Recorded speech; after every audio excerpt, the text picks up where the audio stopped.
Live here, ladies and gentlemen. This is the Scallywags Sketchcast. It is Sunday. It is Daylight Savings Day for those in the U.S., which means Darren has no idea what time it is, which means he completely screwed up what time we normally broadcast by 2 hours today.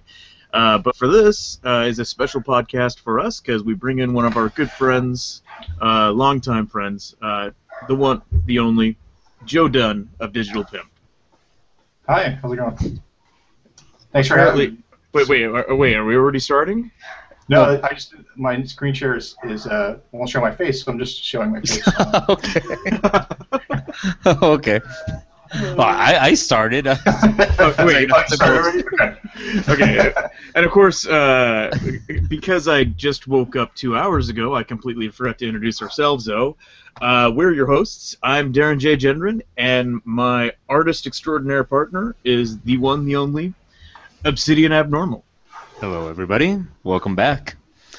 It's good to have a voice again. Yes. We'll need to get into that quickly, but Joe has pointed out that we are on a deadline tonight, so I'm okay starting up the clock as soon as possible. Okay. Yeah. Are we going to do a 90-minute or a 60-minute?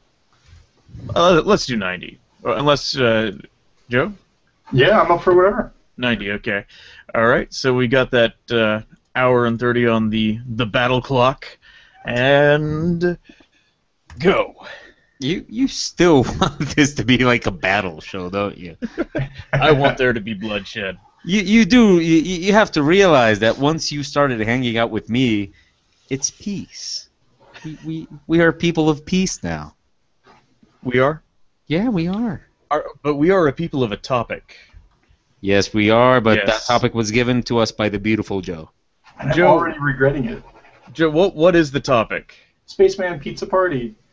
But Spaceman Pizza Party. they were just like 8 words or whatever, however many words it is I put together. I didn't think about what they could, like the actual image would be, and now I'm just What they would imply. Yeah. It's either 3 or 4 words, just so you know. Yes. It's actually 4, how and I am embarrassed to be here with you two.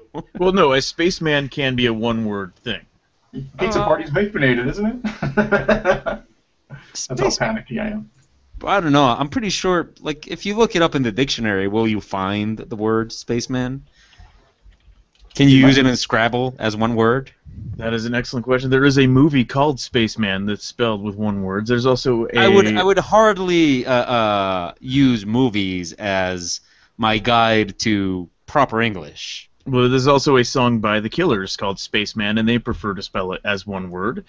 And there is a Wikipedia entry. So, Mr. Jimmy Wales says, you can do Spaceman as one word. Okay. Yeah. I don't know. Lately, I mean, I'm kind of missing the whole Jimmy showing me his puppy dog face to beg for money thing. Please give me money. Lately, they got that green banner thing, and it's not pretty. No. It's such little effort. I mean, come on. I'm missing so much his humiliation. I need it. Jimmy, we love you. Friend of the show. Humiliate yourself. Yeah, please like, comment, and subscribe. Speaking of liking and commenting and subscribing, How about we talk about Joe? really quickly, as we get things started, we do have the question and answer feature turned on, so if you are in the Google Hangout version of what we are doing, you can type in the questions straight there to us, or you can click on the YouTube link and comment there, and I will try to catch it, but I have got to admit, I am not on my A game today. It's not there. You mean in terms of asking us questions? In terms of asking questions or noticing when questions come in. Okay. Yeah. It's kind of funny, though, you know, since you've been out of your A game for so long. Like, do I have an A game? Yeah, you know, is that something you have? But still. So yes. Joe had a question, though.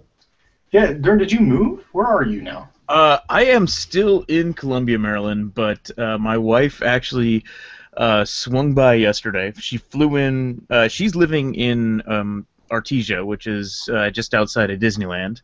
They're still married, Joe, by the way. We're still married. That was my first. He makes it sound like...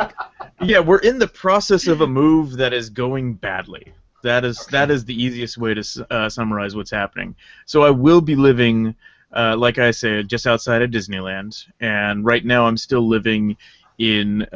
It's actually nice this weekend, but I know Maryland's just waiting to like punch me in the nuts one more time this winter. So it's Hoth is where I live. Give you one last storm. I fucking hate this winter. I'm done with it. Yeah. But so she flew in, took my cat. So I'm down to a dog and a house, and not a lot of furniture. And no toilet paper. Oh God. No, I've still got a good supply of toilet paper. I'm surprised at how it's slowed down and going away. Now that it's just me and just using one of the bathrooms in the house, like I've consolidated all the toilet paper into one room. It makes me feel quite powerful. You're the king of toilet paper. Yes. So maybe we should tell people about Joe. Joe, how long have you been doing webcomics? You know, I'm getting to the point where I don't like to think about it. Because when you start, you'll say, well, I'll do this for a while, and, you know, I'm sure I'll be the king of my domain, you know, or I'll be at least successful to an extent by, you know, whenever. And I think I've passed that date in my head, you know what I mean?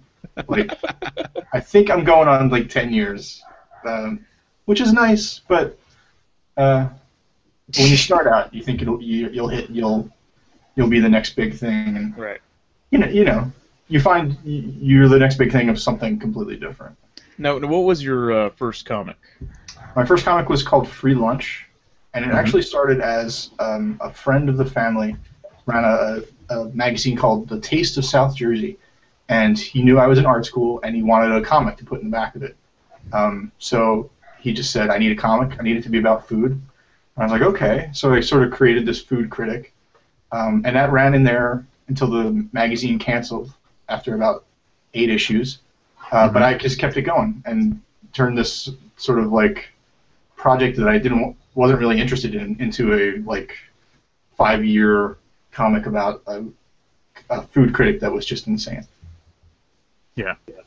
And then you are also the titular character in your quasi-autobiographical comic of Joe Loves Crappy Movies. That's right. I love movies, I love comics, and I just wanted to bring them together. I really... there was this point on the internet, it was before Twitter, it was before Facebook, but like message boards were huge, and I loved to talk about movies with people. Mm-hmm. And I wanted to, you know, open up a new format for me to do that on. So like Joe's Crappy Movies is a comic review sort of thing, so... Let's see how good I can get off the Digital Pimp trivia question without actually cheating and going to the Digital Pimp website. We've also got Matriculated. That's right. That's about 5 college friends, and I do that with my friend Phil Chan. Mm-hmm. Master of Disguise, Phil Chan. Master of Disguise, that's right. And I'm never going to explain that. He's just a master of disguise. You'll never know when Phil Chan strikes. Yes, he can sneak up. I'm just waiting for you to finish the list of webcomics. And then we also have, and I'm focusing mostly on the comics that are done with Joe's involvement, because you know why? Fuck you, Irv. And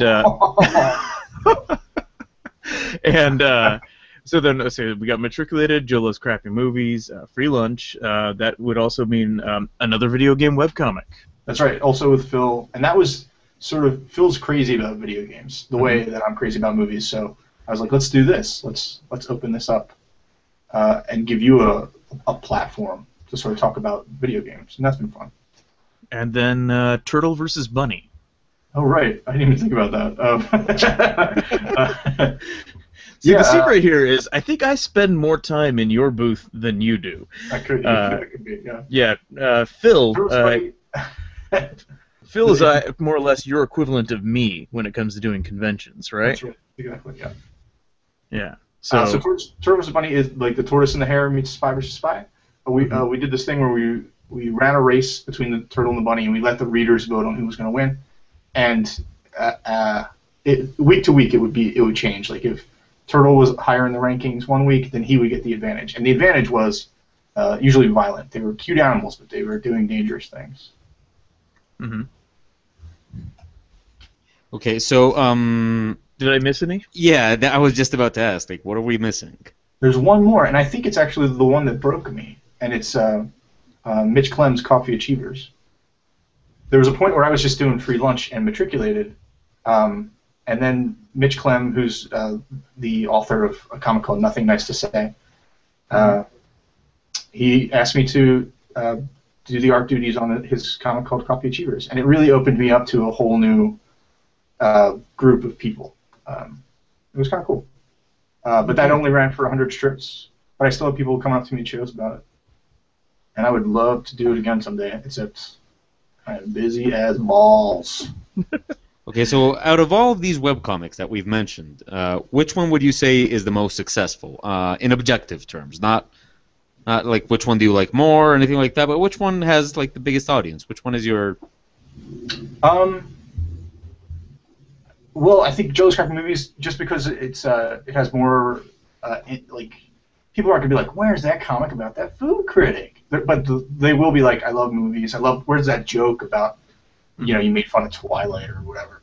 At the same time, too, people will ask me about another video game webcomic, but I think it's for the same reason. It has sort of a broad appeal. It has that common touchstone of like, and especially the way you sort. I think you sort both the comics this way. I know you sort it with Crappy Movies, that you sort it by the movie that you're mocking. Yeah, people can search by the title of the movie. Yeah, and that definitely helps. And you know, people, even if they don't know Mass Effect, they know who Mario is, and we do Mario jokes too. So like, you know, there's an in that way, that you won't get the same kind of in with, you know, long form stories that we tell in the matriculated comics. Okay, and feel free not to answer this one if you don't want to, but do you have a favorite?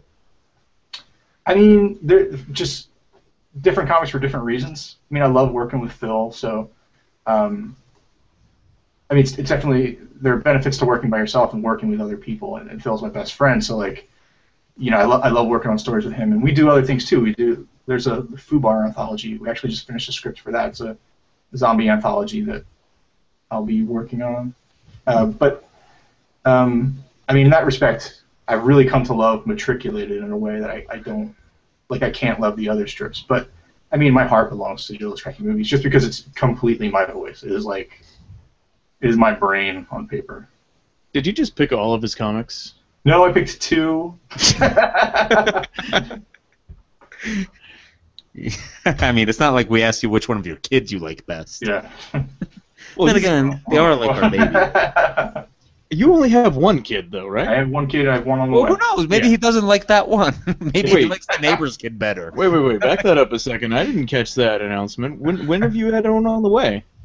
We announced it. Oh, geez. I mean, you know, the internet. Everything gets spit out and swallowed up. But it's due. The baby is due July 7th. Okay. And do you know if it's a boy or a girl? I don't know if my wife wants me to announce that, but I know. Okay, but you know. I will say this vaguely then, because if that's not public knowledge, if it's a boy or a girl. If it is a girl, I sincerely apologize for all actions that my sons will do in the future. Oh, no. Yes. And hey, if it's a boy, I don't know which way Monty swings at this moment. I mean, you know, Frank could, like, double back. We don't know. But yeah. Well, you're not going to get any problems from me, Joe. So. Oh, good. Yeah, you know, I don't reproduce. So I was gonna say, let's clarify this. We won't get any problems from your offspring. Yes. Oh yeah, but yeah, you're still a potential problem. Yeah, well, by the time Joe's daughters are legal, I will be, I will be 50. No, it's just not gonna happen. It's over 50, and yeah, I like how you're pretending that we aren't already dirty old men. Yeah. Well, I don't know. I mean, isn't there doesn't it become progressively worse? Yeah, that's what I'm saying. Figure the baseline of where we're at right now. We're fucked when we're in our 50s. Well, it's not like when we're in our 50s. It's not like we'll be alone. I mean, it's no guaranteed we'll still be married, but we'll have each other. True. we'll always have each other. Yeah, and just like Joe has Phil. Yeah. Yay. Yeah, so this turned into a Valentine's Day episode. It's very sweet. Yeah, and Valentine's Day was recently. Wasn't Yes, it was, yes. I lose track of him when they're Valentine's Days that I don't spend with you, Will. Well, yeah, we like to romance each other. No, do you romance Phil? No, not in the way that you're talking about. Well, I'm just curious because, like, Phil tends to be, when O and I are on the road and the pimps are also on the road, we tend to really mutually share resources a lot. Like, for example, San Diego last year, we ended up splitting a room. That room between the 5 guys that were in it had one bed. It had a pull-out couch and a bed. The dirtiest bed in all of San Diego. That was actually the thing that cracked me up, is that only O and I were okay, like, splitting the bed. So we just sort of took it. Yeah, that's something that, like, the digital pimps, we normally travel strong with, like, at least 3 people, sometimes 4 or 5. Mm-hmm. But, yeah, we do not share beds. Like, we are not head to toe people. Dude. We are not. Not I don't even know what head it to is. toe. Dude, me and Dern, we have accidentally spooned at this Yep. point. Like, it was not on purpose, but it's happened. It's happened. I was We the will little go to spoon. lengths. Like, Phil travels with a sleeping bag. Yes. Yeah, we've all slept in chairs before. Yeah, that was I think that was Phil this time. I think he used Phil was the chair sleeper. Yeah. Irv was rocking the couch floor. guy. No. Irv No. was the couch guy, and Oh gosh. I can see his face. Who was your booth helper at San Diego that was not Phil or Irv this year? Rich. Rich. Yes, Thank you. Rich, he Sorry. took the floor, and sorry, Rich. We do love you. We really do. Yeah, Rich is a you great guy. gluten One of my best intolerant. friends. One of my best friends. Yeah. Yeah, well, he can't eat gluten. Did you know that? Did you know that? Did you know that when you decided to be his friend? Well, I didn't know it, 20 years ago when I was like, hey, let's be buddies. My question was, do you want to be friends? And my second question was, gluten-free? And he was not. So And you were okay with this. I was great with it. Yeah. I mean, wow, that's a. I don't know. That's a good return on investment there. No, actually, I really feel bad about like I do a lot of jokes where I am very kind of borderline gruff and bullyish, and I usually expect people to realize that I'm full of shit and will call me out the moment I try to make one of those jokes. Rich never does. Yeah, and that curses you behind your back too, probably. Oh gosh, and it constantly was freaking me out. Like, I remember coming to the hotel room and something was on TV. I don't even remember what it was, and I just like smirk at it like, "There's no way we're watching this crap." He jumps up and changes the channel. Oh wow. I'm like, no, watch that crap. I really don't care. Well, I think his tactic is actually pretty sound when you think about it, because Yeah, he's in your head. Yeah, and his not playing along and making himself appear like he's taking it seriously, he just makes you feel bad. Yeah. So he's really got like one up on you. Mm-hmm. So yeah, he's a tricky bastard. He's definitely tricky. Yeah. So I never would imagine that he would become part of the conversation. This is crazy. No. Well, I'm kind of circling around it, but I was just thinking about conventions because I think it's kind of known that like the digital pimps and the scallywags, we tend to show up at a lot of the same conventions. But the other thing that we have in common is that our artist continually doesn't manage to make it for different reasons. Yeah. It's been really, once the baby came, and once like full-time job, like 10 hours of working each day came, the conventions sort of became an issue. that's the thing, it's tough. I don't know how people do it. But Basically. pre-baby, I remember you at conventions, and you're not an extrovert.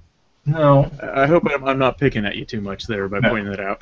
I'm But hey, people of the world, guess Hey. what?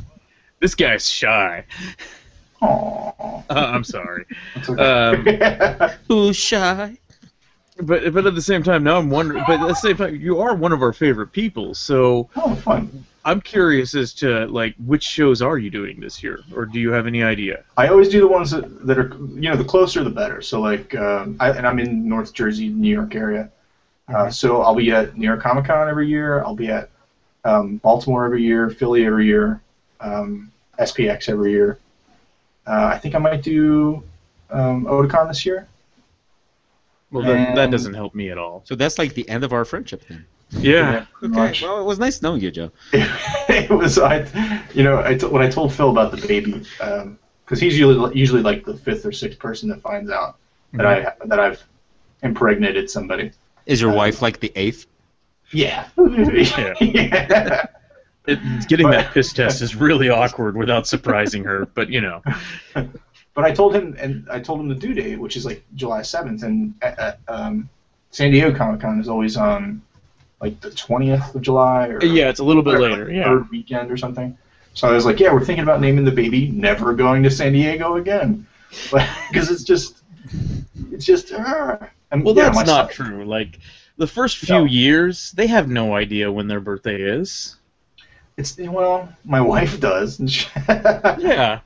You could lie to the kid a little bit. You could lie to your wife, too. Well, here's my wife's birthday is on the 10th. Mm-hmm. My birthday is on the 21st. The baby's birthday will be on the 6th, 7th, or 8th. And my wedding anniversary is on the 22nd. So it's just kind of like this. July is it's like an expensive month for you, isn't it? Yeah. I'm thinking that's ALA, that's AX, that's sometimes Connecticut, that's San Diego. Yeah, July's a pretty big month. Oh yeah, that's also my wife's birthday and my first son's birthday. Here's what will happen though. Like the first few years of each baby, I won't be able to do anything. But at some point, both of these kids are going to be into comics, and San Diego will become a legitimate like vacation destination. Yeah. For the whole family. So, I'm sure 6 years from now, you'll see me and my son behind the booth. I think you can get a little closer than 6 years. I really do. I think so too. But oh wait, making the son behind the booth? Yeah, 6 years from now. Yeah. We're talking Jack. Yeah. Yeah. So he'll be like 9 or 10 by then. Yeah. Oh yeah. Frank's getting his ass put to work by the time he gets 9.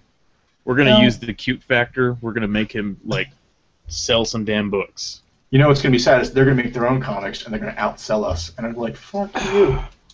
No, here's my main problem. I swear, after I finish this anecdote, we will get off the dad stuff. Oh, you hate the dad stuff? I'm okay, have to clarify, it's nothing personal. Yeah. I don't like kids, and I don't like babies. Right. But hey, go on. It's not personal. We know. Go on. Yeah. So, I don't even know you're a baby. For all I know, it's an awesome baby. Or, it could also be like. I'm glad you're having another because I don't even know if you like your own baby. Like maybe inside you're thinking like, I hope this new one. I can give Jack a pretty good endorsement. Your endorsement means nothing. Well, here's the thing. He acts almost exactly like Frank. Your endorsement means nothing to me. Yeah, you like Frank a little bit. I don't know. So anyhow, he's at that age. So I got like the art easel thing set up for Frank, and I started, he started drawing, and like he's actually getting to the point now where he's trying to think about like, okay, think about a leaf, and then try to draw that leaf. That's really cool. Yeah, so he did that, and then he immediately turns to me and says, okay, you draw a leaf. And so then I draw a leaf. He's like, draw a car. And so now I'm drawing a car for him. Okay, now draw a person. Draw this. And I'm like, well, son of a bitch. Be you. I made a fucking writer. I don't need another writer. I need another artist. Like, if I could teach my kid to, like, get into art and really work on it early on, I've got a good source of labor, like, 15 years from now. Like, you can't draw everything. So I need to farm these scripts out. And, you're not going to reproduce for me. Nope. And, if I have a kid, I'm not going to make the stupid decision of teaching him how to draw. That's the pure writer motivation right there. Well, it's like I've heard before. Like, if I have a kid, I'd probably just, like, every single day say, like, oh, dude, you're disgusting. Come on, put that away. Look into a mirror, dude. You're ugly. Because it's not just about the art. Like, what would I do the day my kid shows up at my house with his girlfriend and she's hotter than my wife? Like, that is probably not a good moment in your life. No, I think that's a good father litmus test. So you have to be like a good person and a good parent for your kid to show up at your house with a woman hotter than anything you've ever had, and you to be proud of them. Yeah, and for you to be proud, you have to be a certain type of human being that I am not. So I just feel like a little. I don't know if it makes you a good person to suddenly be like, "Yeah, son, hit that," and you're actually talking to your son. I suppose you do need to be at least a better person than I am. So like I'll just like every single day like, you ugly piece of crap. That way. And also if it's a woman, like same thing, because if I had a girl, I could not put up with her suitors. So you just convince them constantly that they're just these ugly human beings. And you know what? When they're 18, it's their psychiatrist's problem. It's not. Yeah. It's their psychiatrist or their lap dance client's problem. Yeah, so it's a good thing I'm not having any. Yeah. I suppose we can all agree. Yeah, definitely. All right, so we're at about an hour and 5 minutes. Right now, my cat gets more pussy than I do. Are we at an hour and 5 minutes already? No, we have an hour and 5 left. Okay. You guys have only done like 25 minutes of work, but we're already laying down like some serious lines. Like, let's look in Joe. We've got some breather problems here, as you are having trouble getting the pizza. Yeah, it was Houston Pizza Party has a problem. Yeah. And then, we have a collection of penis monsters having a pizza party. Well, when Joe said spaceman, I imagined a man from space. Right. Not so much a man that goes into space. I guess. See, you're doing the 3-word version, Spaceman Pizza Party. Joe is doing the 4-man version, or the 4-word version. Well, according to Joe, it was an 8-word version. So the 8-word version, where the "oh what the hell" is silent. Yeah. But that's what I'm doing. I guess. I went with the man from space. Yes. Interpretation of the. Exactly. I can use the excuse that my country has no space program, so. Nothing at all? I'm not. No. You don't even get to like make a toilet seat for the module of the International Space Station? No. We've never made that either. I do know we've had several Colombians working at NASA, and that's about it. And not as the janitor, mind you. It occurs to me I can't really Google Columbia Space Program and get really anything about your. It's got a lot of explosion videos if you do that. But that's America's fault, so don't worry about that. No. I'm aware of our fame and all that kind of stuff. No. Columbia is also the name of one of the shuttles that we made go boom. Oh, right. Yeah. Right. So, so the internet is pretty much useless on looking that up real quick. But yeah, we have no space program. We just trust you guys to get it done. Oh shit! You know what occurs to me? No. There are a few things that we do when we set up the show, and Joe, one of the things that we do is we ask the guest for a topic. We also ask the guest for what rating we are. And we give them an opportunity of PG, PG-13, R, or NC-17, and we note that the R is usually like a Scorsese R. Like blood and violence and lots of fuck. Yeah, heavy on the vulgarity when you give us an R. Have we cursed yet? Have we cursed? We have not, and I actually was gonna. I just realized that I'm already like 3 words into the George Carlin's 7 censored words at this point. I was gonna, but then I thought I don't know how Joe feels about me saying delicate words like fuck or juicy pussy. So juicy pussy is not part of the Carlin thing, but it is a part of the special Starburst secret flavors. Juicy pussy. It could be. Like, I could see myself like at an ice cream parlor and what flavor will you have? Well, I'll take the juicy pussy. So Joe, we do need to check. Do we have okay for an R rating now that we're already balls deep in it? Is that for iTunes? Do you say like explicit? No, it's mostly so we that only you can show broadcast for YouTube. Okay. It's mostly so that you can show it comfortably. Yes, I'm all for it then. We have had some yeah. children's book author or children's book illustrators, and technically we're children's book creators, but we really don't give a fuck. If somebody falls down this rabbit hole, that's their own fault. Yeah. What you guys? You have the alphabet and you have the numbers. Alphabet, the numbers, and we're in the process of doing the Woods of Wobidar on Hello Cheese. And so that one will actually be a traditional Seussian children's book where it actually has a story. Okay. Yeah. That's fun. So I'm not entirely sure why we keep making children's books. Well, they sell, right? They sell, yeah. That's one main reason, and then I guess that whole like having kids thing and wanting to make things for them. And at this point, I'm pretty sure this is the last thing I make for them, unless it really sells, and then we'll be like, yeah, okay, we'll do it for the money.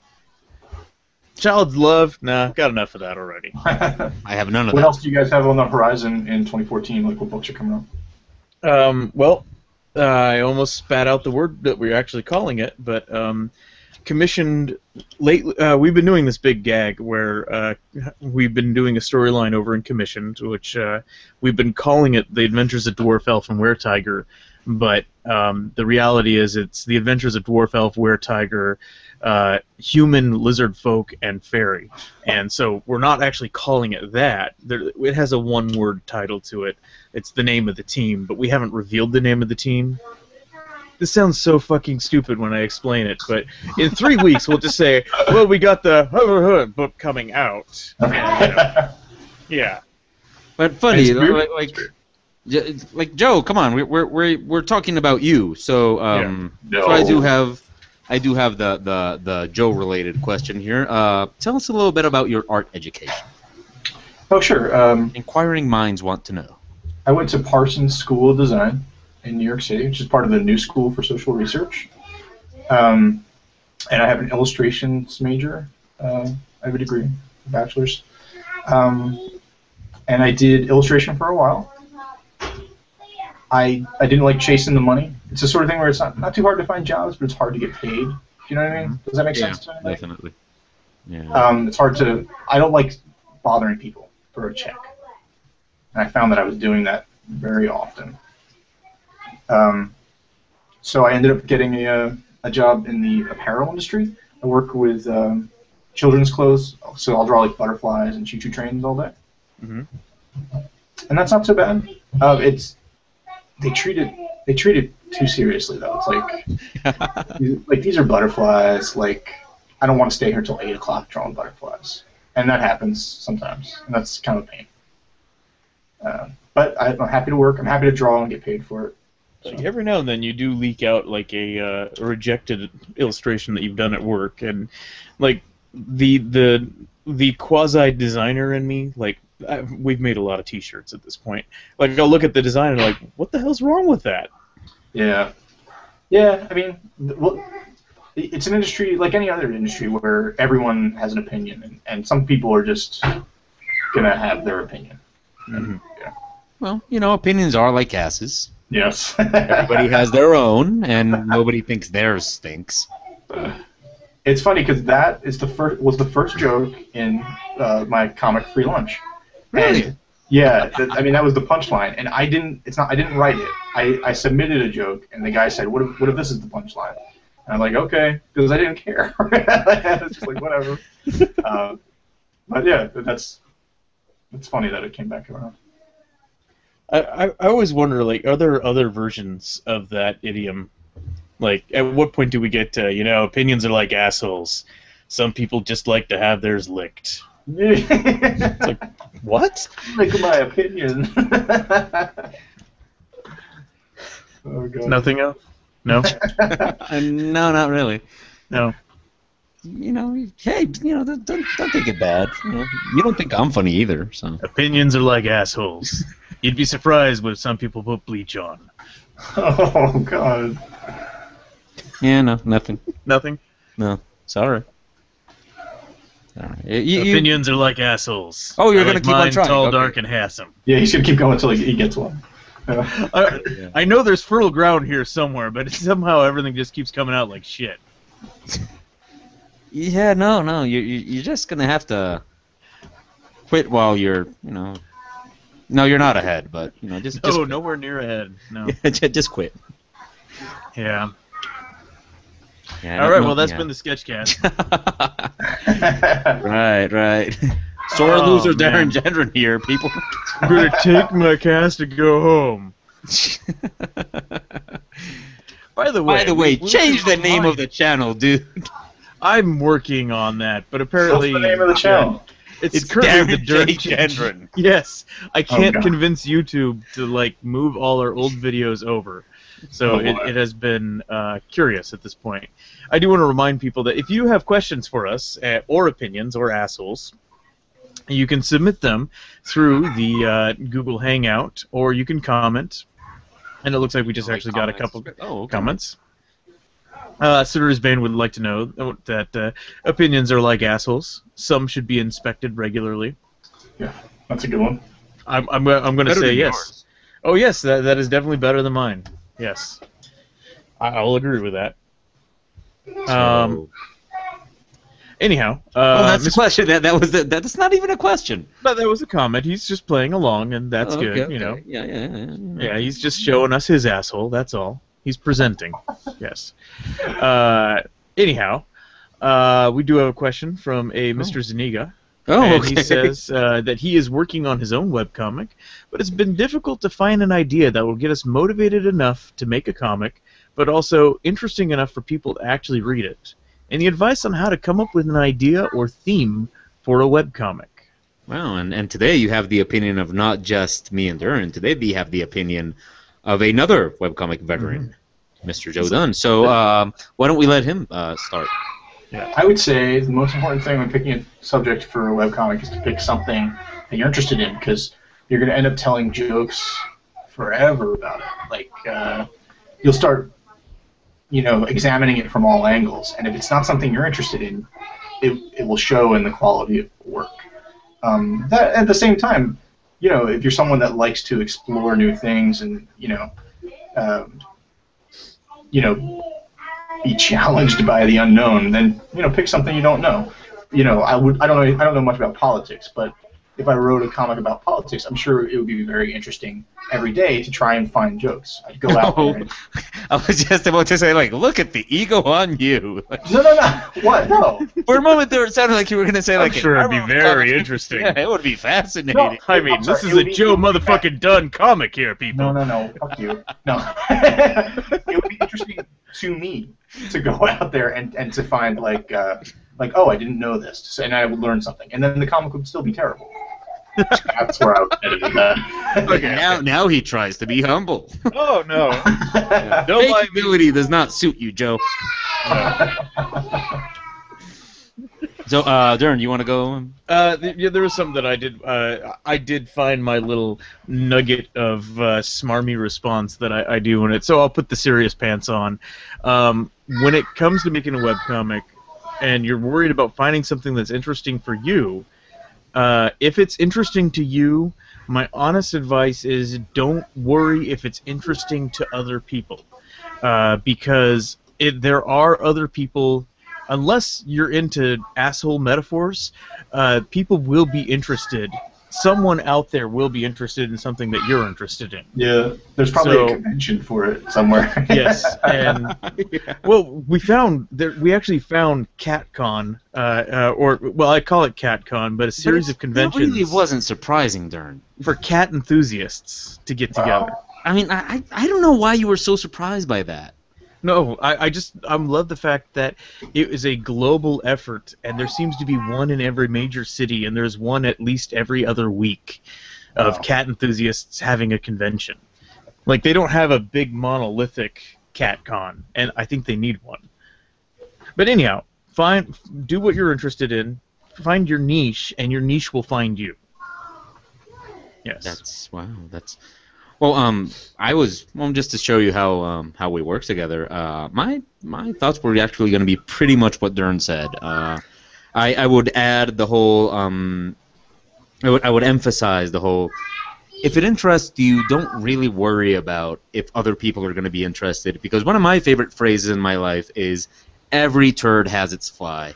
You know, there's somebody. Sounds a lot better in Spanish. You know what they say about assholes? Every turd has its Well, no, but in Spanish it goes "Cada mierda tiene su mosco," and yeah, you know, there's somebody for everything. So whatever interests you, I assure you, somebody else is going to be interested in. And if it's a little bit obscure, if it's like not very common, that's also an advantage, because you're doing something that, you know, not many people do, and it has a you know, sort of a built-in audience, a niche audience, and there's a lot of people out there with topics and stuff that are wishing that somebody would, you know, make a comic about it. Interesting and talented, like Joe Dunn. Make a good comic. What's the most obscure comic that you guys have read? Or read regularly, or whatever? Oh, wow, okay, that's... Most obscure comic, or like most obscure topic? Well, I mean, what's the first thing that came to mind? Well, when you say like the obscure one that I read, there's like a few that I read that I'm like angry that they're not more popular. Because I'm like, dude, if they get depressed and quit, then I'm out one of my favorite comics. Like, but I don't think it's that type of obscurity that he's asking about. But no. So obscure topic. First popped in was lead paint comics, but they're not obscure topics. They just more people need to learn about them. But a really good example of an obscure comic that it's the topic is not really accessible to everybody, but those that it is accessible to, they love dearly, is Yehuda Moon, which is a comic about bicycling and cyclist lifestyle. And, you know, there's not a lot of people in that demographic, but they know about this comic, and they obsessively support it. There's also, and I can't think of the name of the comic, but there's one about libraries. Why can I not think of this? Unshelved, thank you. Yes, multiple personality, that just reminded me of the name of the comic. Unshelved is this comic about librarians, and it's not that big outside of library circles, but I started doing this one show called the American Library Association, which is an association of librarians getting together once a year, and I do well at that show, because they love comics, and they, you know, I'm quirky and different, so yay. Unshelved, they have to get like a whole giant-sized booth, and they fucking own that show. Like, it could basically be Unshelved presents ALA. Oh, wow. Yeah. Any other show, they barely have like half of the traffic that's in front of my booth. So that's when their niche finds them, and in heavy numbers. That's pretty cool. Yeah. I actually, well, it's become common knowledge that I am not much of a webcomic reader kind of person. Are people surprised and offended by that? I Occasionally suppose there's some awkwardness, I think. Yeah, I suppose at first maybe they were surprised, but it's just become such common knowledge that I don't think anybody's surprised by it anymore. At least not people that know us. Yeah. I tend to read other types of comics, you know, like from my favorite artists and stuff like that. Like, I'll obsessively read Mobius comics and stuff like that, but not so much web comics. And there's reasons and all, but let's not get into that. But I do remember when I was just starting out, I kind of I've done this wrong twice. I kind of wanted to get into the whole webcomics thing, so I started reading a lot of webcomics. And I just remember at first, when I was still like a webcomic virgin, like the stuff that would surprise me. Like the first time I saw a sort of sex-themed webcomic, that it just kind of blew my mind. Like, whoa! Like, we can do this? Yeah. I also remember, you might remember this, you guys might remember this one. I don't think it gets done anymore, which would be sad, or maybe it does and I just haven't seen it in a while. I don't know if you guys remember Beaver and Steve. Oh, sure. He, yeah, he's a great guy. Oh, okay. Well, I thought you were gonna say something like, "Oh yeah, he died" or something Yeah. like No, that. no, We're no, going no. now. Yeah, but no, like I remember like those comics that would be like, to me it was just this whole matter of how would I even explain to people what this is about? Like, there's no way, and those things just fascinated me in that kind of way. That there would be like comics about those things because I was new to the whole thing.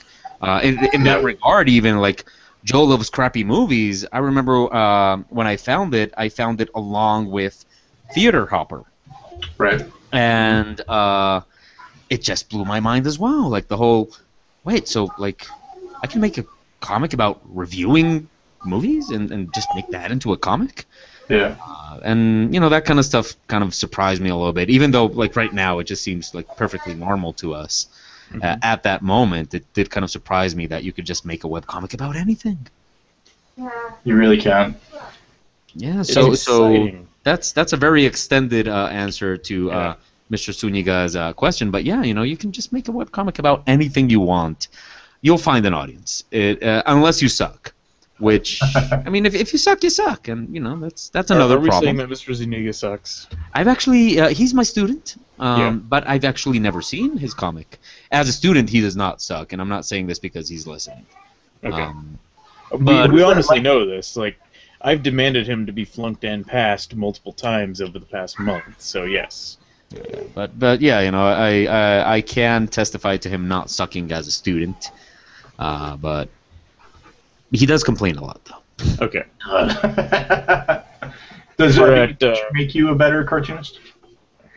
What? Does being a teacher make you a better cartoonist? Oh, definitely. Oh, that's something I recommend to all artists to teach.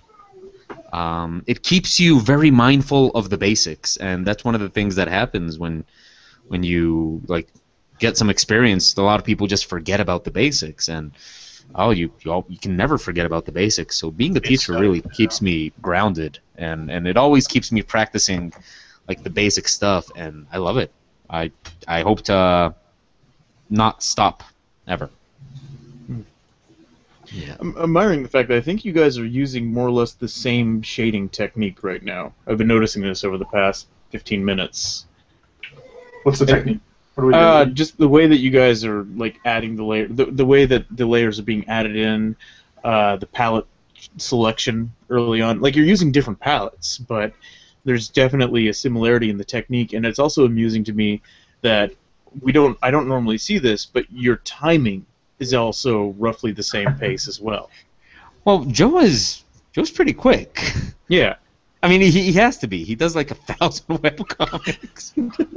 Just under 1,000. The other thing that I do want to point out is you guys are killing me, and I mean you, the audience, and I love you guys dearly. Like, comment, and subscribe. But all the questions are coming in through the comments channel. The one thing that I said, like, it'll be difficult for me to keep an eye on these, and some are probably going to slip through the cracks. That's all we're getting. Like, there's a Q&A toggle thing on Google Hangouts that it forces the question right in front of my face, and I won't miss it. But they're all hitting me on the comments right now. Well, you see, the problem, Darren, is you're asking people to use Google Plus, and I know. the thing is, Google Plus is only big with like internet people. Like regular people just could not give less of a fuck about That's Google true. Plus. It's unfortunate, but it's true. It's sad because it's actually like, and we're not shills for Google, despite the fact that yes, they are pretty much creating this platform and making it so we can do this show. It's just a really good toolbox for us, is what it is. Like this Hangout thing and Google Plus and that networking. Like if we all just decided to use it, it would be better than any other social network out there, I think. But the problem is that just a lot of weird, creepy dudes started using it first. And so every time a normal person comes in and checks it, like, ooh, there's some creepy there. Oh. You know what I mean? I never really thought about that. I think that's what ultimately holds I Google never Plus thought back. Google, like, what the fuck are you doing with your Google Plus account? Because mine is, like, almost 100% creepy free. Yeah, I mean, you can make it creepy free. But at the same time, none of us have boobs. So we don't actually post something and then get a lot of creeper dudes. Like, also when we do the hangouts, I purposely do hangouts on air so that we don't have random people just joining in and showing us their cock. Because that's not an option.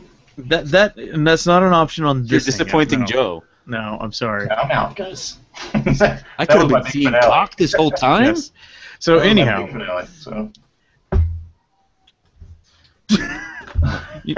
we just got another question in through the comments. Want to see my cock?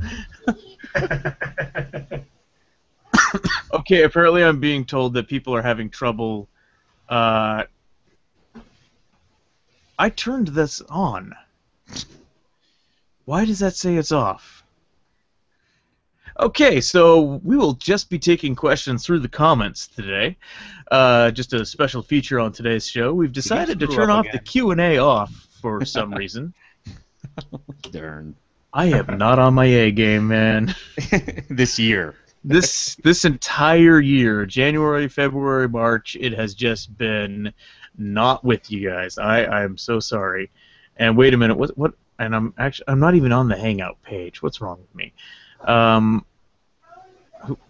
Did we just have somebody have to restart Photoshop? Yeah, I had to. It was, I don't know why, it was getting a little bit slow. Okay, but I had to reboot. all right. That wasn't a crash. Okay. No. I just... Good. Just checking on that.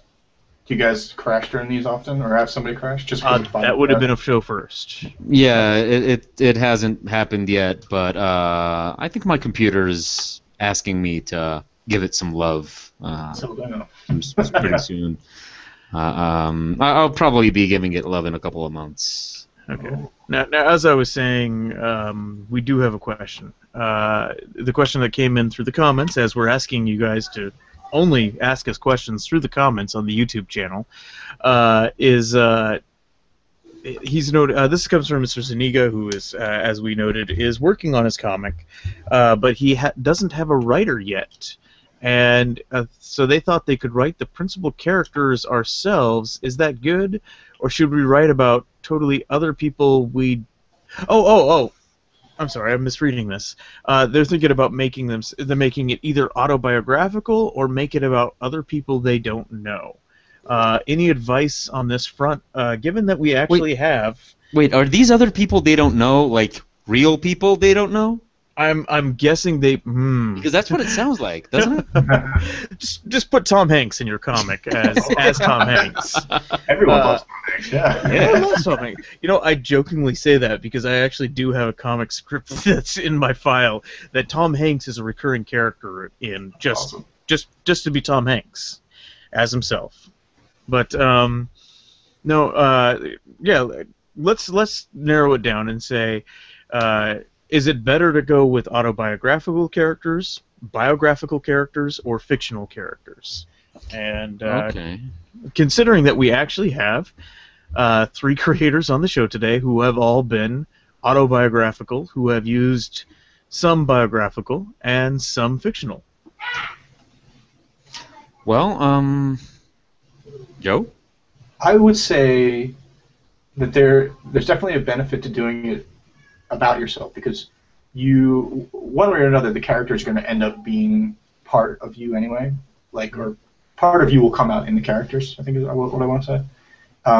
There's no avoiding that. It's just the way it is. It's your voice, and it'll come out some way. I like having it be me sometimes, just because there's a real familiarity there. But in Joe's Crappy Movies, it's me, but it's a warped version of me. That character will do things that I won't do. I can push that character. It's an extreme version of myself. At the same time, the idea of using a character that's not me or that is just original to itself is great, because anything can happen.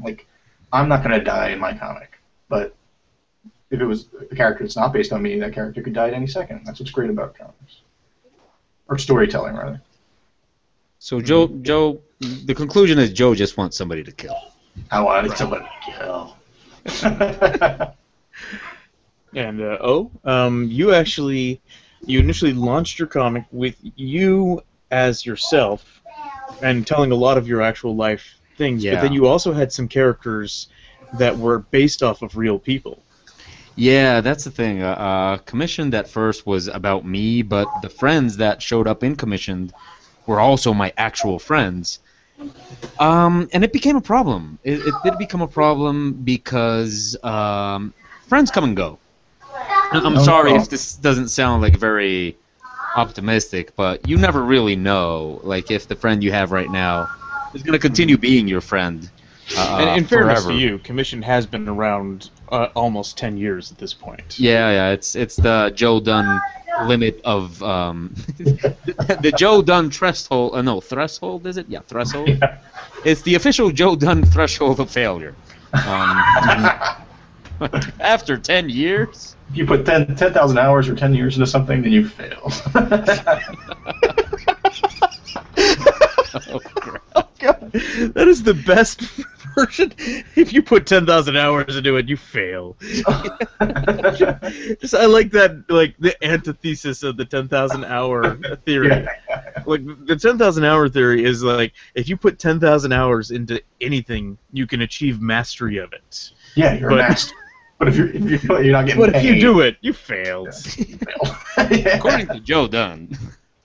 But, According to Joe Dunn, noted failure. But yeah, thing is, like, I didn't fight with any of these friends. I'm still there, I'm still okay with them, but we're not friends. We don't, like, talk anymore or anything like that. Life just kind of took us in different directions, and suddenly you're not comfortable, like, taking liberties with these people in the story because you don't know, like, how they're gonna react. Like, a girlfriend I once had was a character in the comic, and we broke up, so I just kind of stopped putting her in the comic, and I still get emails to this day asking about her, which I hate, by the way. I hate that. That's rough.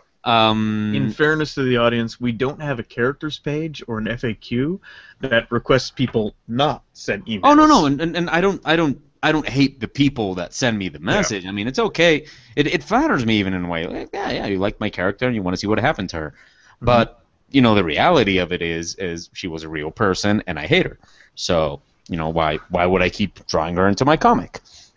So there's an advantage with autobiographical in fact, in the terms that you're writing about something that you're obviously very familiar with and all that. But at the same time, there might be inconveniences. And my other recommendation, if you're going to do it autobiographical, is please don't Mary Sue it. And Dern, this is where you explain to our listeners what a Mary Sue is, because I'm fairly certain that some of them require this explanation. Oh, okay. Well, I was going to say Mary Sue the fuck out of it, man. Dude, Mary Sues are awesome. They make the world go round. Okay, a Mary Sue is there was a parody bit of fan fiction that was it was written about it was Star Trek fan fiction, and the parody it was making fun of how so many of the other Star Trek fan fictions tend to be written, and it made this story about Ensign Mary Sue.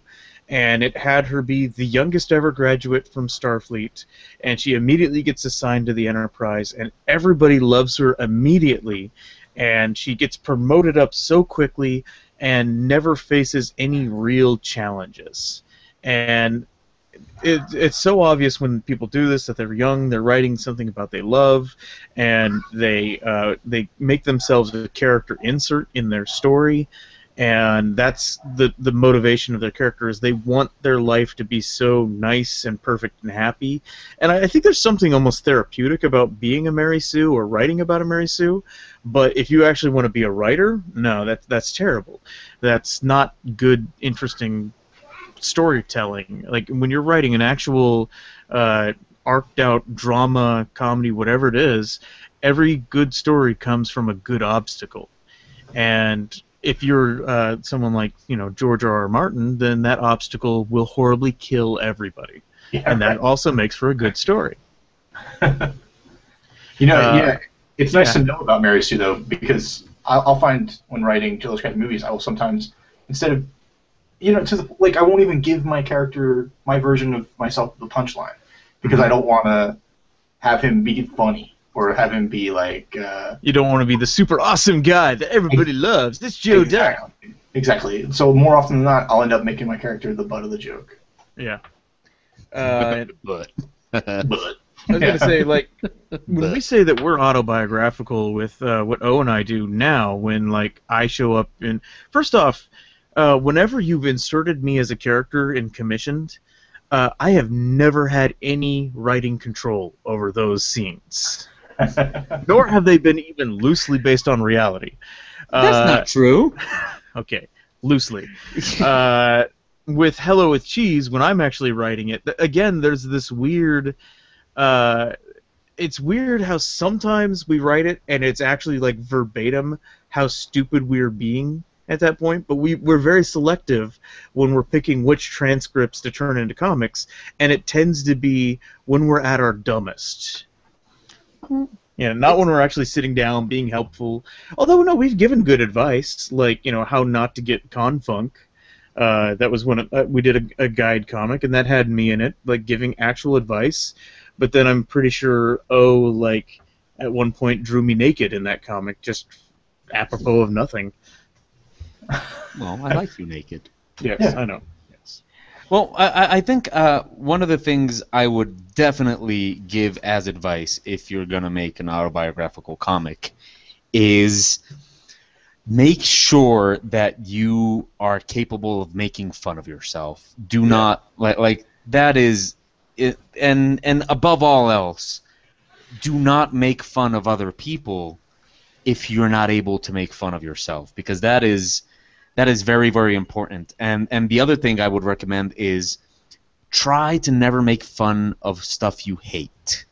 If you're gonna make fun of something, it's because you like it. It's because you love it. It's because you enjoy it, and your jokes will be good-natured and they'll be funny and all that kind of stuff. But try to stay away from stuff that you just hate, because when you start making jokes about stuff that you hate and all that kind of stuff, it just becomes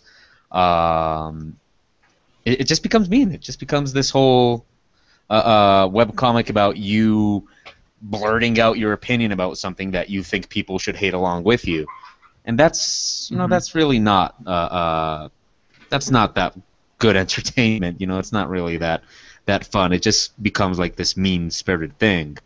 Mean can be fun sometimes. Like there's definitely audiences that respond to mean, but if you're gonna build a webcomic on that, it's not gonna last. That actually reminds me of something, Mr. Joe. Keep in mind that you can make a webcomic about anything, but also think about, okay, do I really want this kind of audience? Yeah. Because you can make a creepy webcomic, just be creepy for the sake of it, but that means you're gonna get creepy readers, and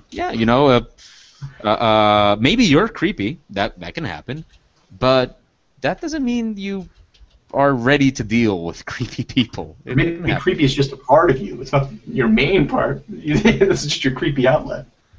But you see, that's actually a very good point, because you can be like, maybe you're not creepy. Maybe you're just like, this is just where I get to be creepy or stuff like that. But the people that read your comic and are going to be like your audience, they're probably like actually creepy.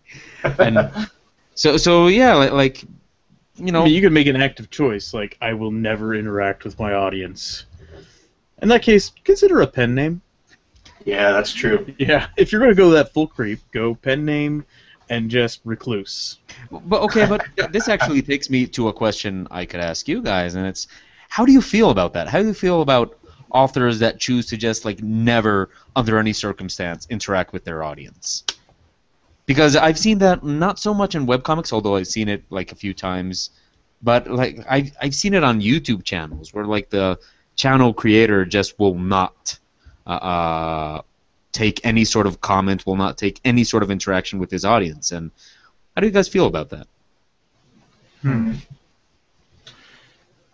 Like, it's one thing to be distant, it's another thing to just,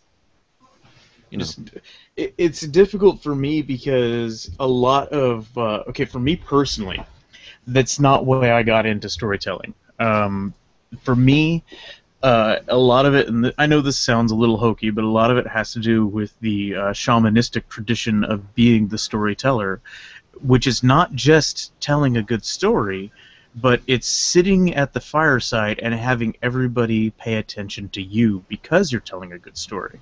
It's a very seductive, both sides of the coin thing that always drew me towards writing, is that I wanted the attention. I wanted the audience to interact with me from the very beginning.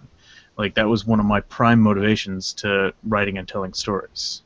So, but I understand that sometimes, you know, you want that there are writers that are happy being the ghost writer, so to speak, the guy that writes a story and secretly does it.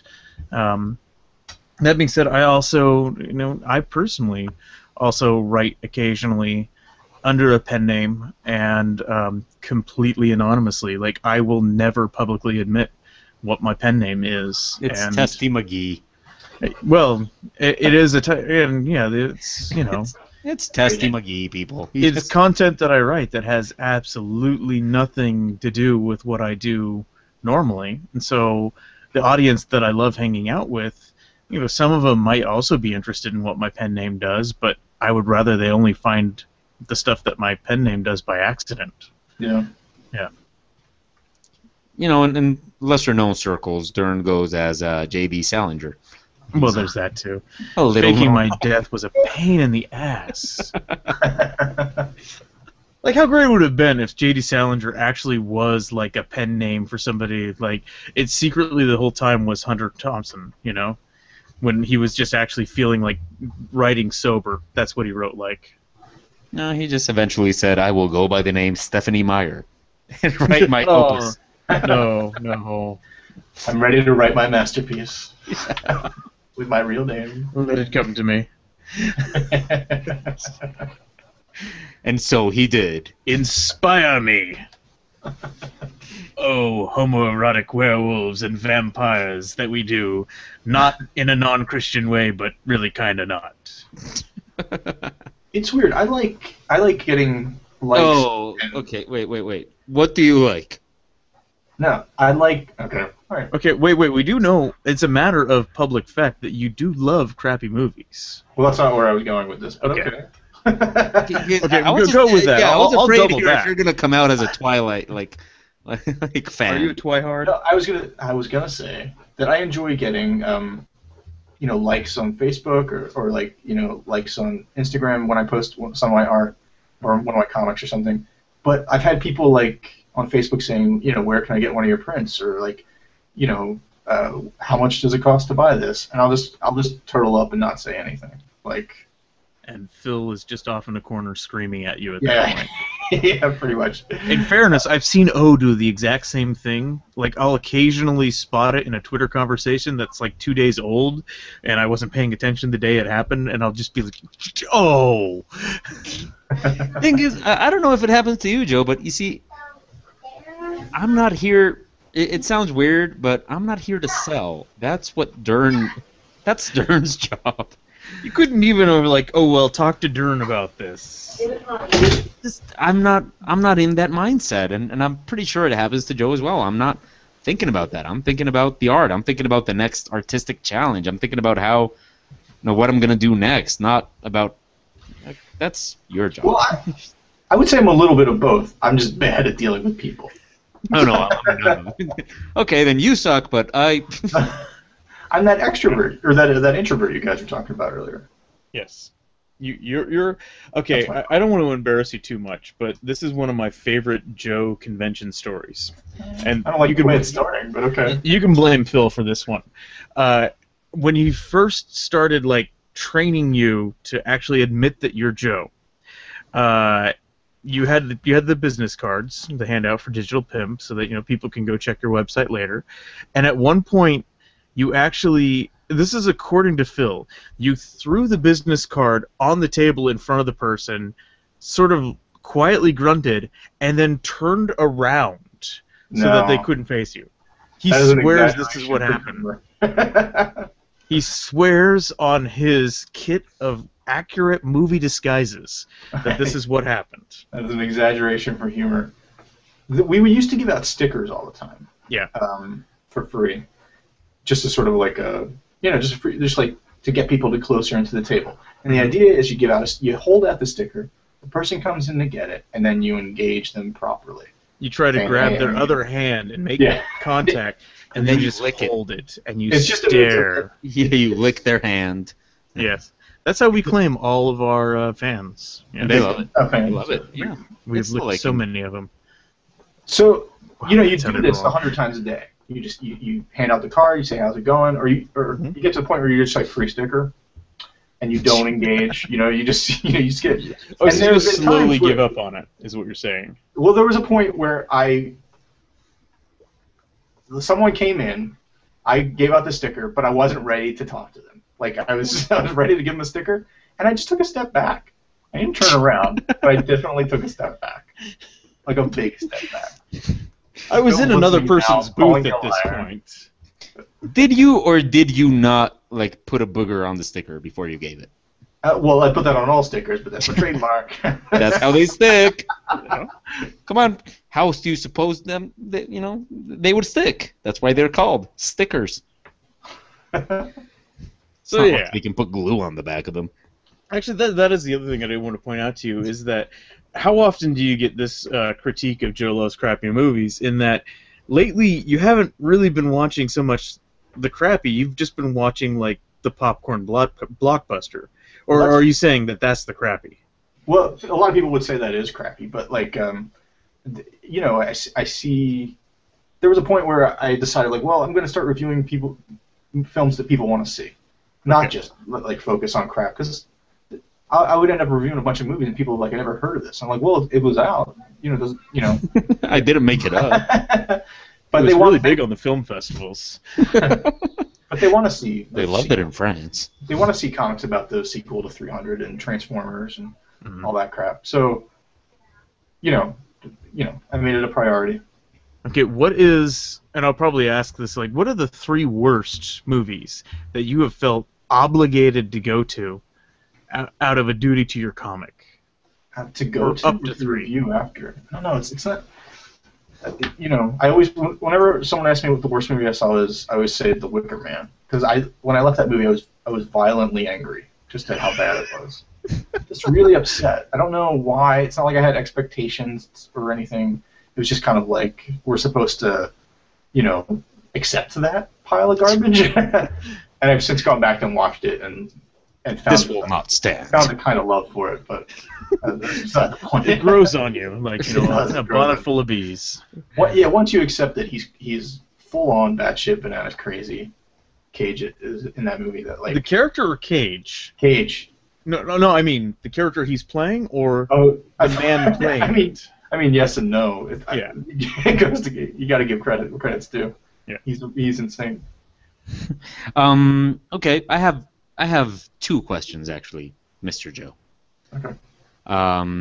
Okay, first one would be, and I don't want to make this, I don't want to talk about kids, but I know you've made some, and apparently you've like taken care of them and stuff, which good for you. How I would assume in order to make this Joe Loves Crappy Movies comic, you have to go to the movies a lot. Yes. So, how do you manage, like having, with all the kids and all that? It became a real problem. My wife didn't want me to like leave, and it costs money. It's expensive, and it's time and everything, and it's hard. It's as hard as anything. If you want to find time for it, you will. I miss a lot of the movies that I want to see. There was a point where I was seeing everything. Like, I would say like 80% of any kind of a release, because I lived in New York too, so it's all the independent stuff too. It was beautiful. But now I see the biggest movie of the week, and I see one movie instead of 3. And what's great is I saw Mr. Peabody with my kid, just me and him yesterday. I thought you said you weren't going to go because you didn't want him to ask like where the Lego toys were. No. That's just a Twitter. I just make Twitter jokes. Come on. Okay. So you mean you're not serious? Oh, okay. Yeah, barely. Oh, Joe Dunn is a liar. What do I believe in now? But it's gonna. That's what I'm looking forward to. like he'll be my movie buddy. There'll be one day where I take him to see, Star Wars 8 and G.I. Joe 4, and Wait, it'll he be. doesn't get to see 7? Yeah, well, he'll see it, but Or wait, Oh, I mean, just like 7 is coming up. what I mean is there. he'll be age appropriate for it by then. well, no, like 7 got delayed like a couple years now, so Was it's it like 2015 or yeah. 2016? Wait, when is so it's that? not coming out in 15 anymore? Okay, somebody was telling me this, and this is me being like out of the loop too. But they were saying that it was shooting, but it's. I'm looking this up real quick. Yeah, it's saying 2015. Okay. That'll be close. I know where you are with that. Like we Jack and Frank are very close in age, so we're doing the same calculus of. Is it going to break him, or is it age appropriate yet? Is it New Hope or is it Empire Strikes Back? Like Yeah, that's too. What's JJ going to put our kids through? Yeah. Oh, I got an idea, you lame couple of dads. Why don't you go watch it first and decide? Yeah, But- that's the way because it's gonna that's be. time. Yeah. So was there ever a point where you attempted to make it Joe Loves Crappy Movies that just recently came out on Netflix? It's not a bad idea. Good work. That just becomes the new title. Yeah. Yeah. Okay, and my other question, because remember, I had 2 of these. He did, yeah. Is okay. Most recently, what were your thoughts? I didn't see it in your webcomic, so if you published that comic, I missed it, and I'm sorry. That's okay. But RoboCop. Oh, the Yeah, RoboCop. and I'm asking about that one specifically because I missed it. I didn't manage to catch it in theaters, and now all I got is the dubbed version, which I'm not gonna watch. I refuse to watch dubbed movies. So now I'm curious. Like, what did you think about RoboCop? It's hard because we grew up in an age where the original RoboCop was, it was just a little bit older for us. Like we were too young to really see it properly. So it had that extra sort of level of taboo, as well as being like an amazing movie and a real achievement in what it set out to do and everything. So it is rightly loved and revered and all that business. So to many people, a remake is blasphemous, and I completely 100% understand why. But I think there's always room for interpretation, which is why I wasn't against like the remake of Total Recall a couple of years ago. I was like, yeah, Total Recall is great, but you can tell this a different way and have a lot of fun with it. That one didn't turn out so great. I mean, it's not bad, but whatever. And RoboCop, I'll say I really love. It's smart. Like there's an evolution in intelligence. Like they have their own approach, and there's a smart take on the idea of RoboCop. And they definitely make it their own and do their own thing. But it's not. It doesn't have the same charm, and I mean, there's this hyper violence that they don't even come close to. There's a few places where they drop the ball, and it's really important places, and I find that too disappointing to recommend. You know what I mean? Yes, I do. But for people that love, Did we lose Joe? I don't know. Joe, you I there? think it's a must see just to see. Oh, okay. Joe, we lost you just a moment for an audio. Okay, sorry, yeah. We're It losing seems like him again. Every time I Oh, save, okay. I get like a little glitch. For people that love the RoboCop character, Yeah. it's a must-see only because, like, you might not agree with it, like, and you might hate it because it's not as good as the original. But there's ideas there worth exploring, and they're exploring them, and that's, that should not go unnoticed. Mm-hmm. Man, that was beautiful. Oh yeah. So. That was beautiful, Joe. Thank you. So I have to check in then basically on one of the best films that I've seen in the past couple months. Especially like this past month, I've been able to finally like really amp up my movie watching. It's a benefit of being a hermit right now. I wanted to check your opinion on this. Absolutely amazing film, an achievement in cinematography and script and storytelling. Hansel and Gretel Witch Hunters. Oh man. How great of a film was that? That's on Netflix right now. Yes, it is. And I saw it last January or February when it was in the theaters. I was like, I gotta see this. There's something about it. Like- You actually you correctly had Joe Dunn instinct kick in and realize Yeah. it's worth like the kid singing "Cats in the Cradle" to go see this movie. Yeah, I don't know if you're being sarcastic, but you're kind of right. It's such a fun movie. It's so fun. Oh, wow, bad. this gives me such a good question, but finish this first. Well, I'll just say it's bad in ways you dream about, but Bad in ways you dream about. I really thought it's fun. Like they're in on the joke, and I think that's the most important thing with a movie like that. Like they know what they're doing, and it's violent and crazy, and there's nudity when it's like what? So like it's not the nudity that you want. It's not going to be Famke. It's not going to be it's not going to be the extras you wanted to see, but the one they give you is not bad. Yeah, it's like it's proxy nudity, and it's like okay, good job, Hansel and Gretel. Thank you. Okay, so this actually takes me to the question I just thought of, and it's okay, Joe. Has there ever been like a movie that you said, "Holy crap, this movie sucks," and then maybe a year later or sometime later you revisit it and you're like, maybe I was too harsh. Maybe this movie just wasn't as bad as I said it was at first. Like change your mind. Yeah, I mean that definitely does happen. Or you look at it in a new light. I'm gonna go with How to Lose a Guy in 10 Dates. I saw that with my wife in theaters, and we were both very angry. There's something to it, like you make a night of it. You go out, you spend money, and it's just like this is terrible. But then it's on TNT for 2 days, for a weekend, and you catch a few moments here and there, and all of a sudden you're just like, well, that was pretty good. I had fun with that. And there's definitely movies like that, and it's hard to get over that sort of first impression. But it's important to sometimes because you'll miss out on some really great stuff. Okay, and that leads me to another question, a follow-up question.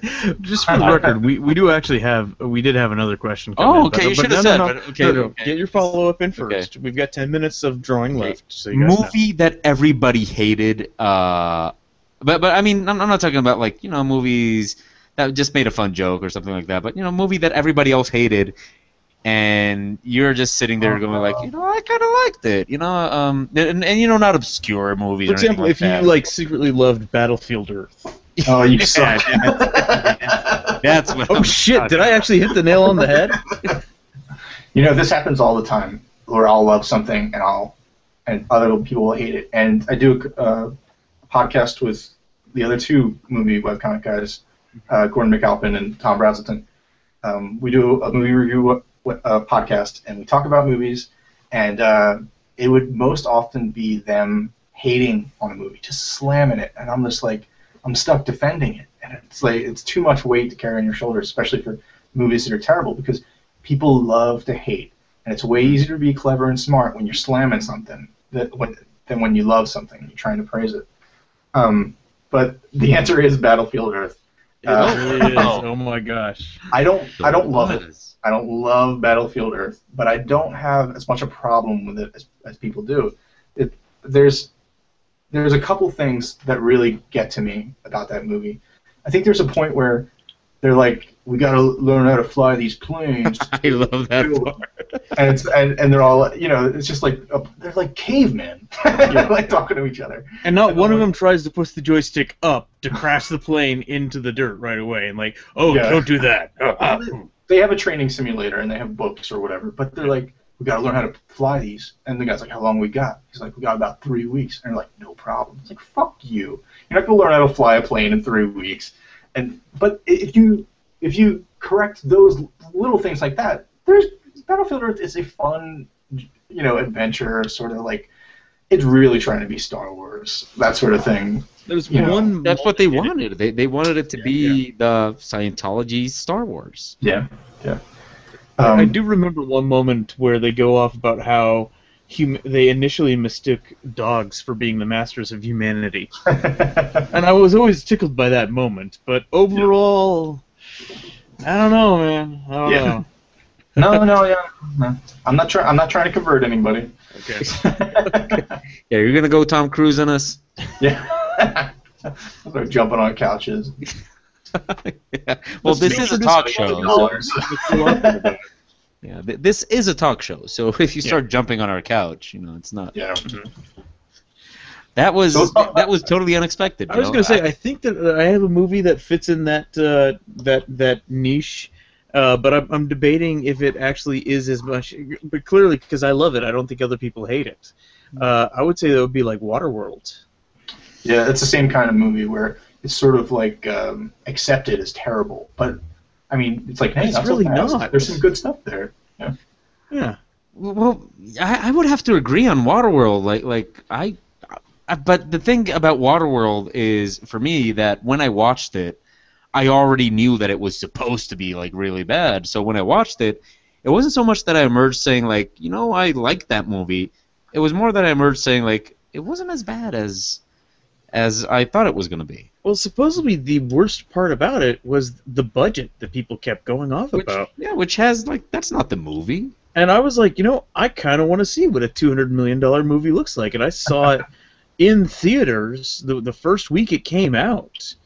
And I enjoyed it. Like, that was fucking awesome. There's something to be said for going to see a movie that you're expecting to be terrible. And it's part of the good thing about Twitter, because people will slam a movie that's out, and you're like, wait a minute, I haven't had a chance to see it, and then you go and see it, and it's not so bad, and you're like, well, thanks Twitter for lowering my expectations. Well, thank you. Yeah, and thanks Twitter. The movie Gangster Squad came out last year, and it's on HBO this month, I think. And I had a moment, and I sat down and watched it, and I was like, this isn't so bad. Like, I don't know why I avoided this. It's it's good old gangster fun. But that's a case of Twitter lowering my expectations to the point where I was able to enjoy a piece of garbage. So set the bar low, and I might actually enjoy that? Pretty much.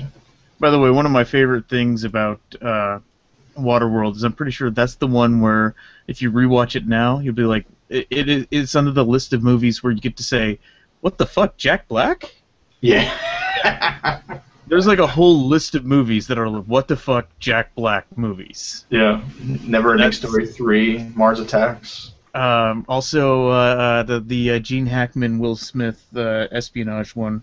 Enemy of the State. I love that movie. Yeah. I love what that the fuck, movie. Jack Black? It's just like suddenly and like. One of the wow, reasons really? I love that movie so much is because when I watched that movie, there was this part where Will Smith talks about how his favorite thing to do in the world is use his blender, and it's like this big thing in the movie where he's basically chasing after these guys, saying you owe me a blender. Yeah. Because they break his blender. And I remember watching that part and thinking to myself, I love my blender too. I really, really enjoy my blender. I am Will Smith. Yeah, I guess me and Will Smith, we just have a lot in common then. Because I really love my blender. Okay, we're down to, just so you guys know, there's now 3 minutes and 45 seconds on the battle clock. And you guys are really just, touching details right now, aren't you? Yeah. Like, if the clock stopped, you're like, out of course, it's exactly what I wanted to do. That's where you guys would be saying right now, right? Yeah, just raise your hands and art! Art! It is done! The question that we've been sitting on, and I think now's a good time since you guys are more or less just tinkering with color. The question, and then I have to find it. You'd think in a professional cast they would actually turn the Q&A feature on, but that's not what we're doing today. Or any day. When is working with color recommended? At what point, maybe? At what point? Or actually, let's simplify that question down. Should you use color when making a webcomic? Oh. Okay. Joe?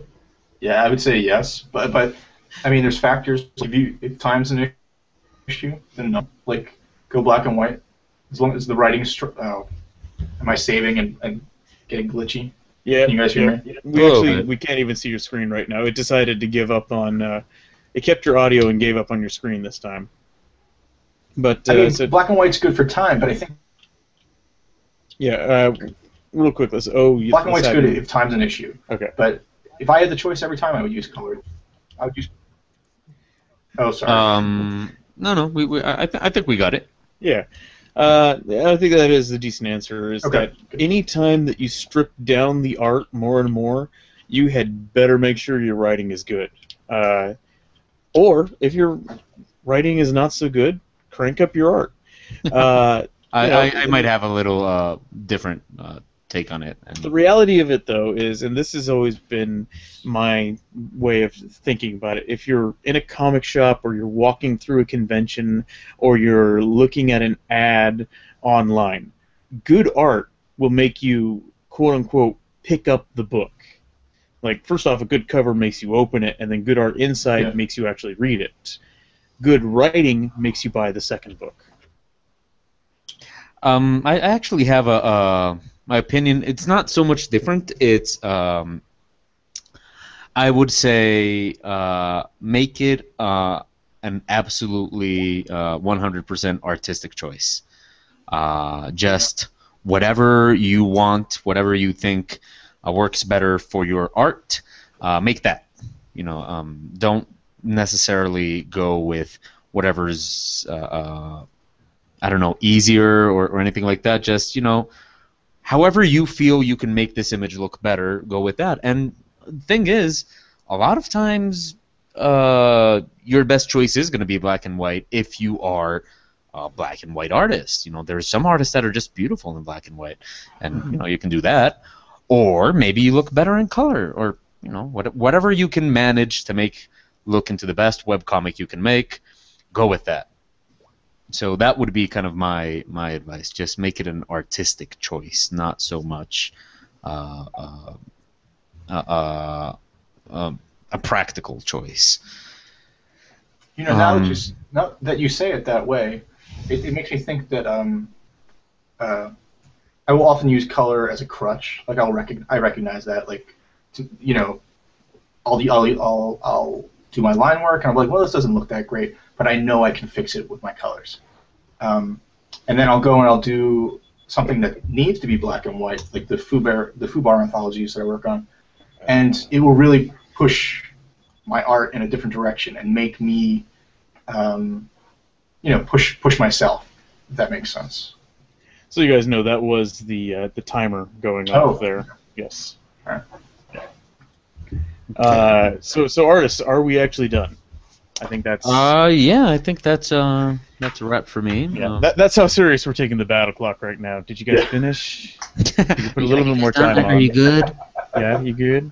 I'm good. I'm good. I could have gone more, but I'm good. Okay. Do you want to give us a full screen of yours real quick? Yeah. Wait. Give me a second. I'm adjusting a little bit of color here, and. Yep. Okay. Let's see. We're also at the point now where we want to ask for that last round of questions as well. But we'll take a quick look at the art, and then we'll take those last couple questions. That's beautiful. Came out really nice. Yes. So we have the green-eyed penises going through quite a bit of pizza there. It's well,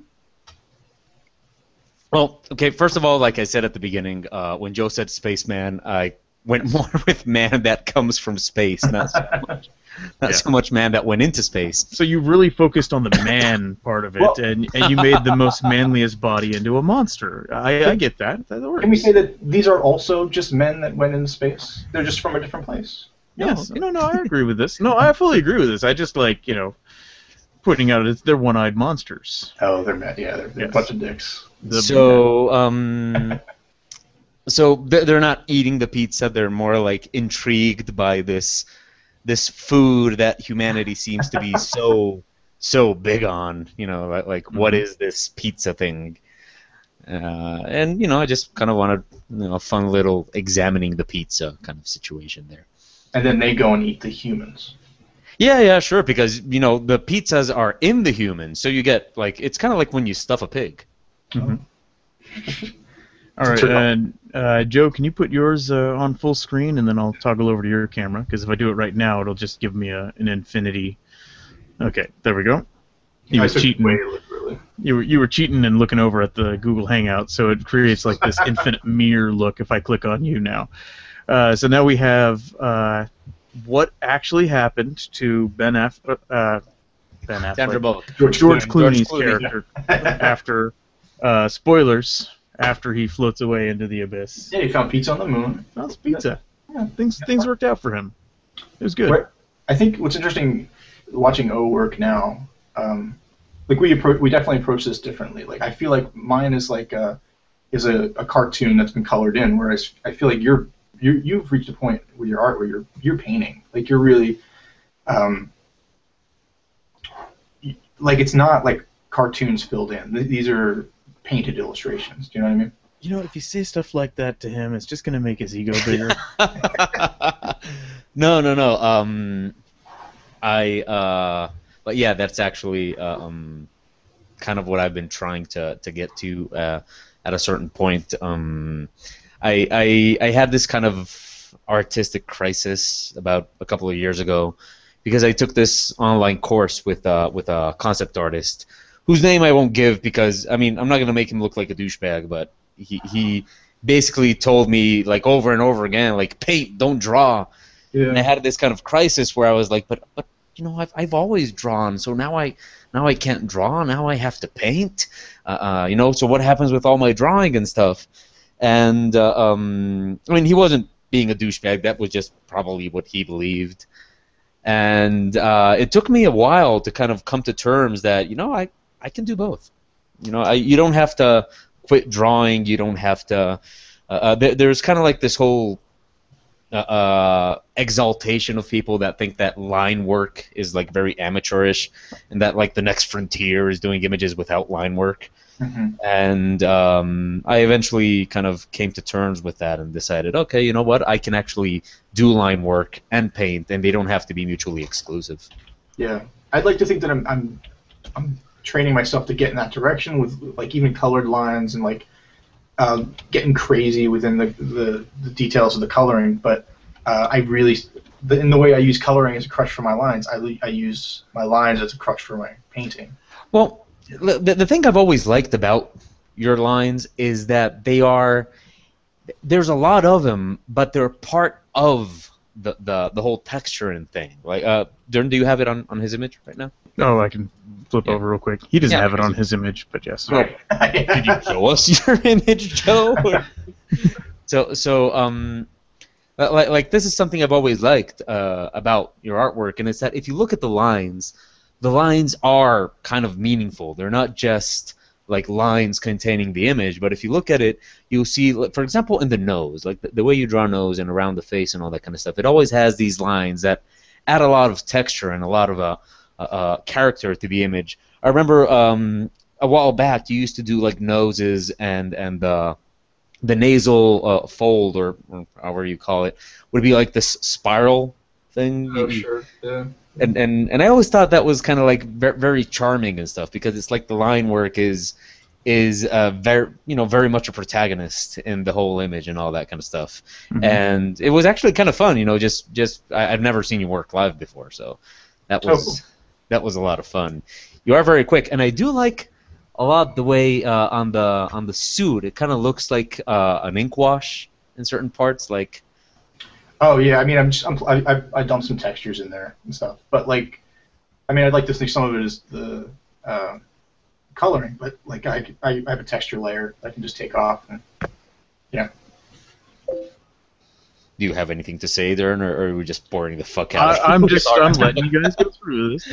I'm thinking about how I really have to drop a deuce right now, to be quite honest. Oh. So way to end the show. We're very quickly going to, get back to how, everyone's got an opinion. Sometimes they're just waiting to drop something. Yeah. So the last question that we have is for if you're a busy college student, you're not getting any money from doing it. You're doing it purely for fun, and by it he means asshole analogies and webcomics. Same thing. He wants to know. Joke, aren't you? I'm just gonna run it into the ground. And wait, it's already there an hour ago. Wow. Anyhow, he's wondering what update schedule is the best one to do. Joe? If you're doing gags, like every comic is its own joke, I would say you want to do like a Monday, Wednesday, Friday. If you're doing more of a long form story, like relationship stuff. you can get away with something a little less because people will come back to be connected to the story. Whereas with like if it's a joke and then if it's a one and done joke, you got to keep them coming. I think my opinion on this is going to be very similar to Dern. So why don't you go ahead? Well, you're doing it for fun, so right away, just pick the schedule that you can do and make it consistent. And don't even.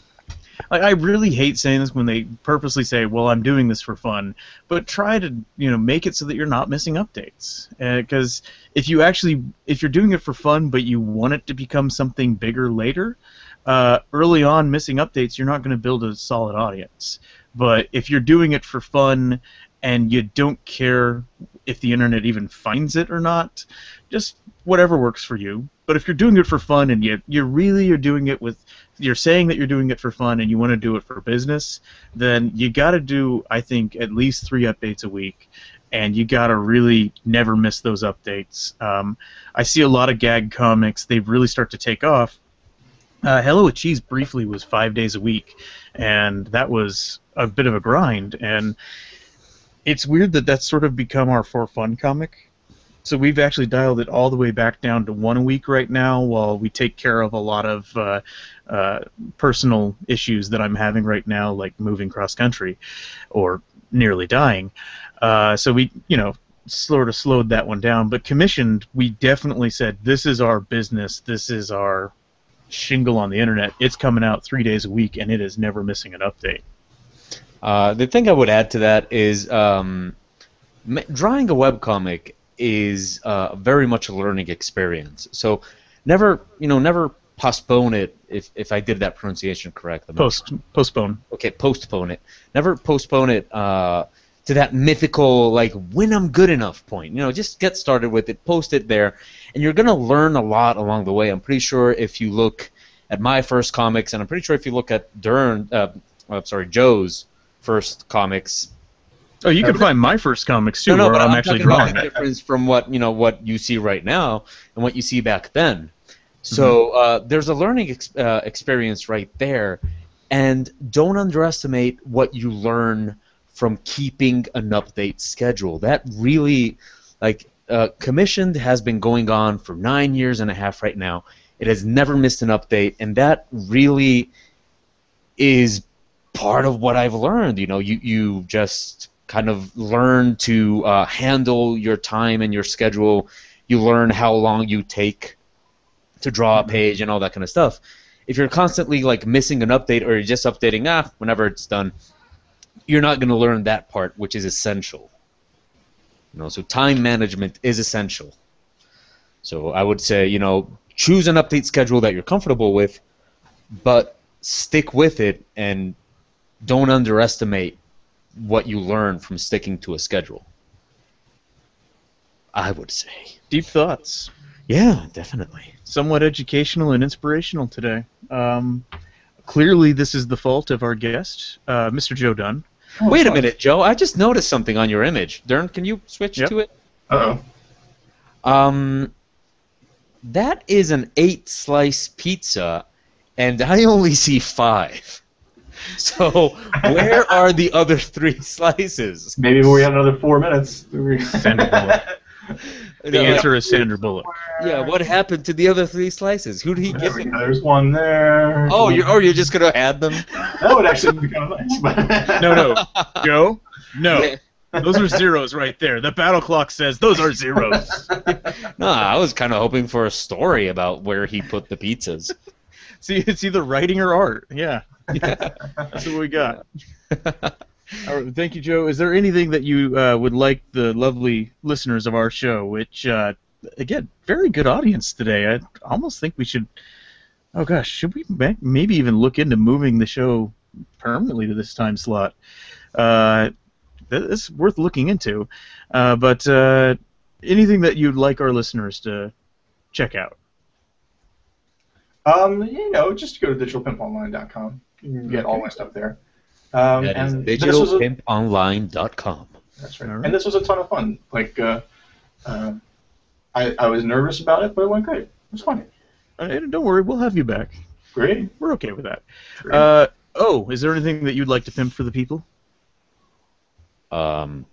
Well, if you like the video that you just saw, please like, comment, and subscribe on our new YouTube channel called The Scallywags Something. Hopefully soon.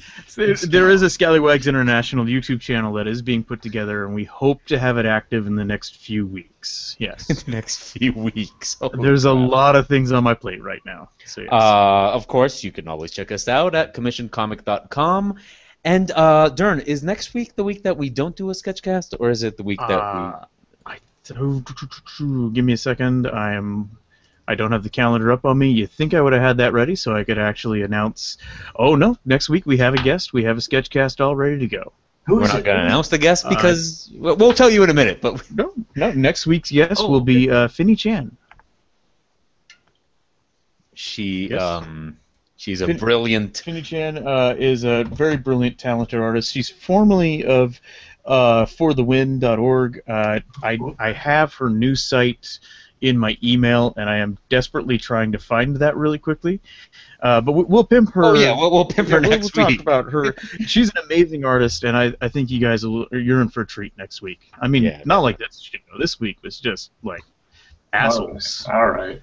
Those are the words. It was delightful, though, Joe. That I always assumed that you were very fast, and I was not disappointed.